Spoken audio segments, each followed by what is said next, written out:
date de sa dernière éruption qui fit plus de 20 000 sinistrés. Mohéli, la plus petite des îles, la moins accidentée, la moins peuplée aussi, avec ses 15 000 habitants.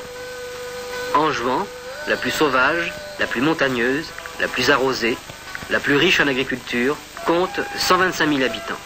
Et enfin Mayotte, avec 25 000 habitants, que la France a décidé de garder illégalement, malgré les résultats éclatants d'un référendum en faveur de l'indépendance globale des Comores, prétextant que seule l'île de Mayotte avait voté contre cette indépendance.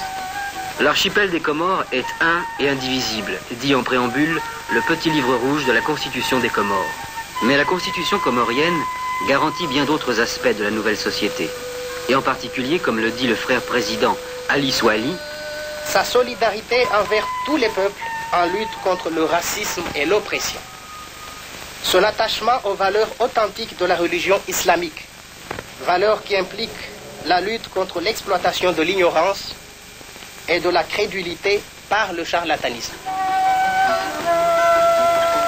Le charlatanisme, symbole d'un passé qui pèse lourd sur tout un peuple qui cherche sa nouvelle voie. L'histoire des Comores, c'est un peu l'histoire mouvementée d'une succession de sultans qui se disputaient des pouvoirs, des privilèges et des territoires. Arabisés depuis longtemps, on pense malgré tout que ce sont les Chiraziens, venus d'Iran, qui ont islamisé les îles Comores. Si aujourd'hui les Comores sont situées sur la route du pétrole, autrefois, vers le XVIIIe siècle, c'était d'abord et avant tout la route des Indes, c'est-à-dire la route des épices, fréquentée par les Portugais, les Anglais, les Hollandais et bien sûr les Français, qui d'ailleurs en 1841 négocient l'île de Mayotte à un sultan.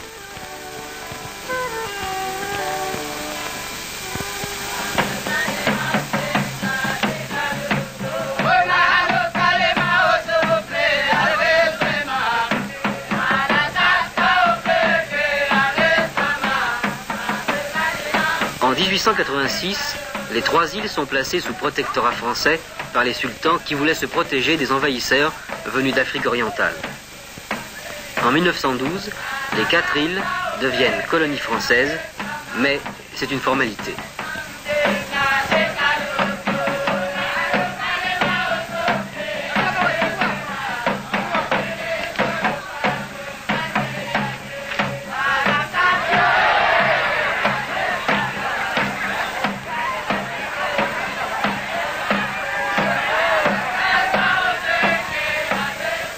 C'est en 1975 que les Comores obtiennent leur indépendance, à l'exception donc de l'île de Mayotte.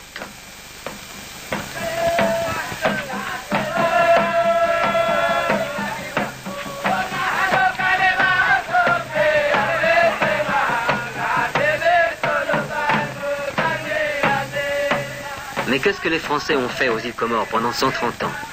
Eh bien d'abord ils ont colonisé, c'est-à-dire exploité à sens unique et pour leur profit seulement tout le pays. La République des Comores fait donc aujourd'hui sa révolution presque tranquille.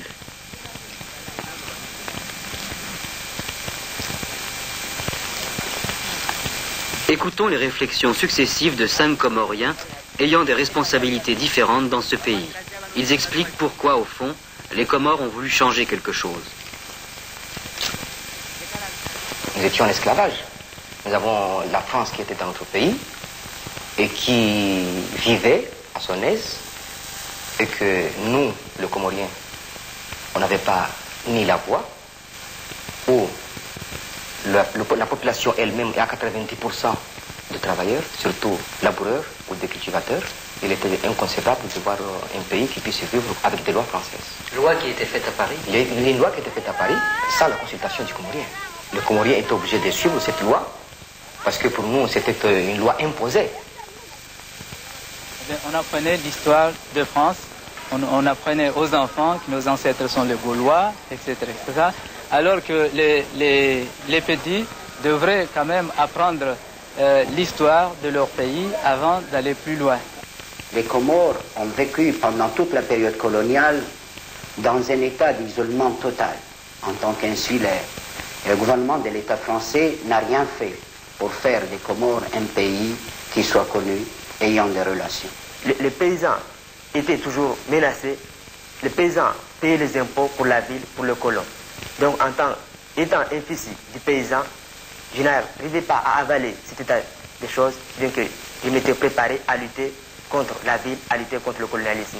Dans le temps, c'est-à-dire jusqu'en 1974, le pêcheur comorien était complètement mis au banc de la société. C'est-à-dire qu'il ne pouvait absolument pas être intégré, il était en quelque sorte comme un genre de hors-la-loi.